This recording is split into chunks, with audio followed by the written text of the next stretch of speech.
यहाँ की श्रद्धा के बारे में क्या कहना चाहेंगे? परम पूज्य बाबा मथुराम दास जी बहुत ही सिद्ध पुरुष थे।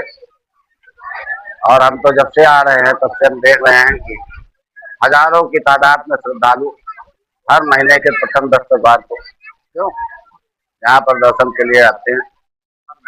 और लगभग सभी लोगों की जो मुरादें हो पूरी होती हैं। हम सभी लोग भी बाबा का आशीर्वाद लेने के लिए आज आश्रम पर हाजिर हुए। हम हमारे पूरे मंत्री राजेश यादव जी और हमारे सभी क्षेत्र के प्रधान और कार्यकर्तागण यहाँ पर दर्शन पे बाबा का आशीर्वाद लेते हैं।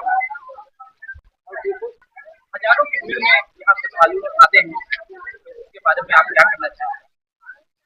परम पूज्य तपोस्थली बाबा मस्तराम जी के आश्रम पर हमारे पिताजी माताजी उनके शिष्य थे। उसी परंपरा को निभाते हुए हम लोग हर हवन की हम उसमें नहीं आ पाते हैं, लेकिन 2-3 महीने में हम लोग आशीर्वाद और 20 साल से आ रहे हैं। ऐसे तपोभूमि पर आकर के हमें शांति मिलती है और जो भाईचारा है, जो हिंदू मुसलमान एकता और भाईचारा की ये हमारा तपोभूमि है। एक तरफ हिंदू भाई हैं, न जाने कितने मुसलमान भाई भी यहाँ से हैं। इसलिए ऐसे स्थल पर आकर के हमें शांति मिलती है और हम बाबा जी से आशीर्वाद की कामना करते हैं और ये बाबा जी से आशीर्वाद मांगते हैं कि अमन भाईचारा इस देश में कायम रहे। और हम सभी लोग हिंदू मुसलमान सभी लोग इनको मानते हैं। ऐसे तपोभूमि में आन करके हम अपने